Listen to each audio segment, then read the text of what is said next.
அந்த கிழவனுக்கு ஆயுசு கெட்டி போல இருக்கு. அதான் 2 தடவை என் அட்டம்ப்ட்ல இருந்து தப்பிச்சிட்டான். இன்னும் கொஞ்ச நாள் ஹாஸ்பிட்டல் இருந்திருந்தா கூட அவன் கதையை எப்படியாச்சும் முடிச்சிருப்பேன். அதுக்குள்ள அருண் அவசரப்பட்டு அந்த ஆளை வீட்டுக்கு கூட்டிட்டு வரான். அந்த கிழவனுக்கு மட்டும் நினைவு திரும்பி உண்மையை சொல்லிட்டா அதோட என் கதை முடிஞ்சது. நல்லா மாட்டிக்குவேன். இந்த பிரச்சனையில இருந்து எப்படி தப்பிக்க போறேன்னு தெரியலையே.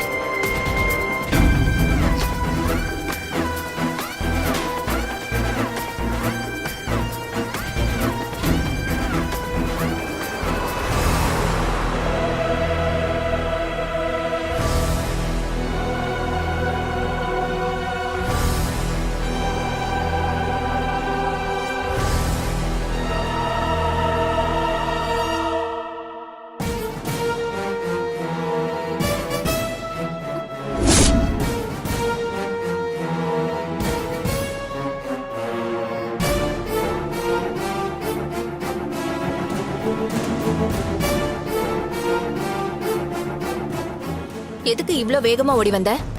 அது கார் வர சத்தம் கேட்டுச்சு. அதான் மாமா தான் வந்தாரோன்னு பார்த்தேன். அண்ணன் கார்லயா வருவாரு? ஆம்புலன்ஸ்ல தானே வருவாரு. ஏதோ ஒரு ஞாபகத்துல மாத்தி சொல்லிட்டேன். ஒரு நிமிஷம் நில்லு. அண்ணன் வீட்டுக்கு திரும்ப வர்றது நல்ல விஷயம்தான். ஆனா நீ ஏன் ஒரு மாதிரி டென்ஷனா இருக்க? இது டென்ஷன் இல்லைங்க, எக்ஸைட்மெண்ட். மாமா வரப்போறாருன்ற சந்தோஷம்.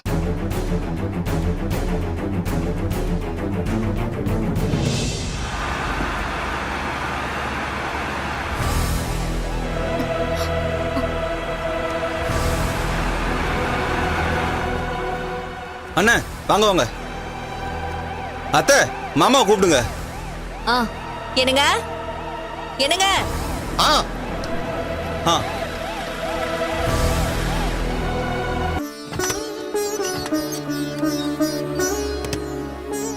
இதை இறக்கிடுங்க. பத்ரம். அப்பா என்னங்க? மெதுவா எழுந்துருங்கப்பா. பாத்து மெதுவா. மாமா வந்துட்டேன்.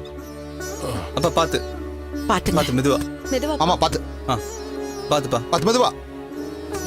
பாத்து பாத்து வாங்க. மெதுவா உட்காருங்க மாமா. மெதுவாங்க. அண்ணா இந்தாங்கண்ணா. ரொம்ப தேங்க்ஸ்ண்ணா. கூட்டிட்டு போ.